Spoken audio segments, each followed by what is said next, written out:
Russia hacked Ukrainian satellite communication. Russian troops moved into Ukraine during the early hours of February 24th. Satellite internet connections were disrupted. A mysterious cyber attack against the satellite's ground infrastructure, not the satellite itself, plunged tens of thousands of people into internet darkness. But wait, this time they managed to hack the actual satellite. Western intelligence investigated that Russia is behind the hacking of U.S. satellite communications provider Viasat on the day of the invasion of Ukraine. It appears to be the most significant cyber attack linked to the conflict so far, affecting military as well as government communications. They did it again! These Russians! Viasat, which provides communication through a network of satellites.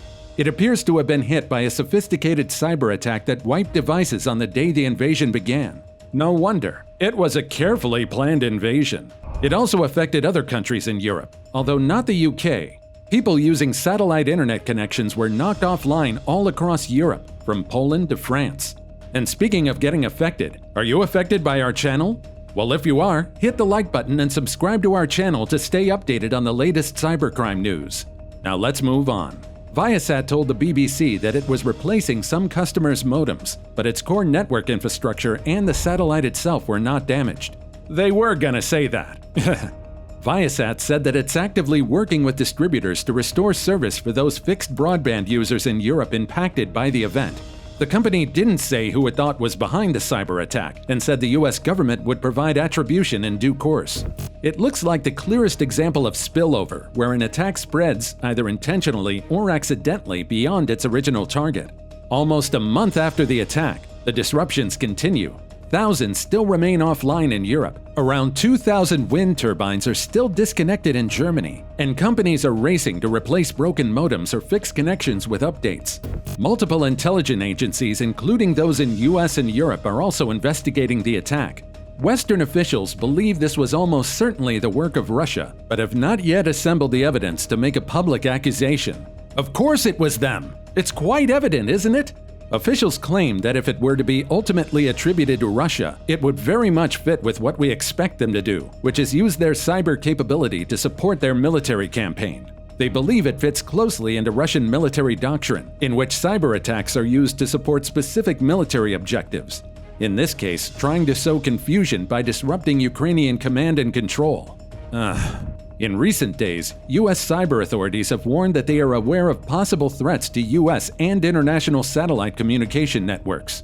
America's FBI and Cybersecurity and Infrastructure Security Agency, CISA, have urged providers to improve their security because of the continuing potential risks. Well, hurry up, people, they said it! Improve your security! Russia's military intelligence agency, the GRU, is thought to have been behind the Viasat hack, according to a report in the Washington Post. Other officials also say that the GRU has led in operations against Ukraine. In the initial phases of the Russian invasion, many have predicted large-scale destructive cyber activity from Moscow. Russian state hackers linked to the GRU in the past have managed to turn off the power for hundreds of thousands of Ukrainians, but nothing on this scale was seen. Analysts believe there are several reasons for the absence of significant destructive attacks. Russia believed the government in Kiev would be toppled quickly and a new pro-Moscow replacement would be put in place. In this scenario, destroying infrastructure would serve little purpose. Destructive cyber attacks take time to prepare, and Moscow's state hackers may also not have had sufficient notice, since, like much of the military, they may not have known an invasion was being planned until the last minute. Another reason is that when it comes to a full military conflict, hard military power can be more reliable in destroying targets such as TV towers than cyber attacks, which are not always guaranteed to work. In one of the first signs the hack was taking place, more than 5,800 wind turbines belonging to the German energy company Enercon were knocked offline. The disruption did not stop the turbines from spinning, but it means they can't be reset remotely if there's a fault. The recovery from the incident is likely to take more time. Viasat says it's getting hundreds of customers online every day and providing people with new modems or issuing software updates that can fix their systems remotely.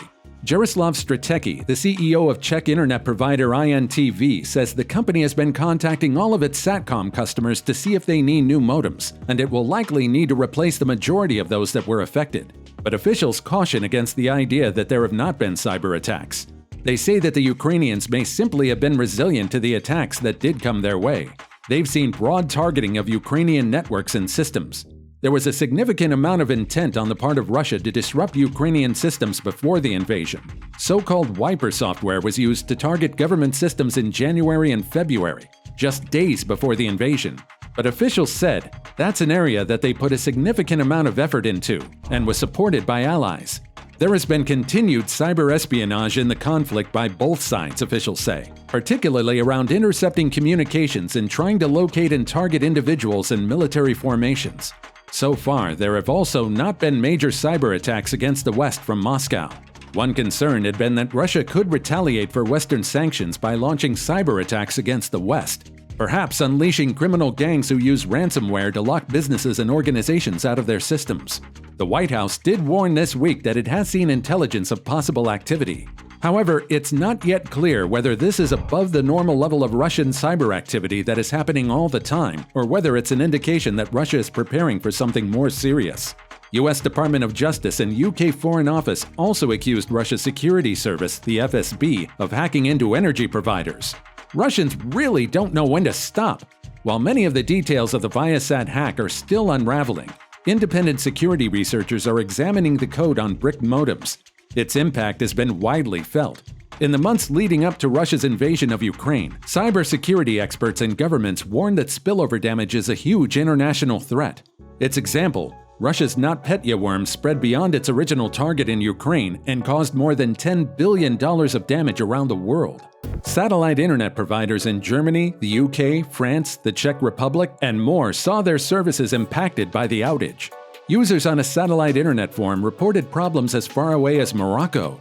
It's hard to go for a week without the internet, but if there's no other alternative access, you just have to wait, one user in Poland complained.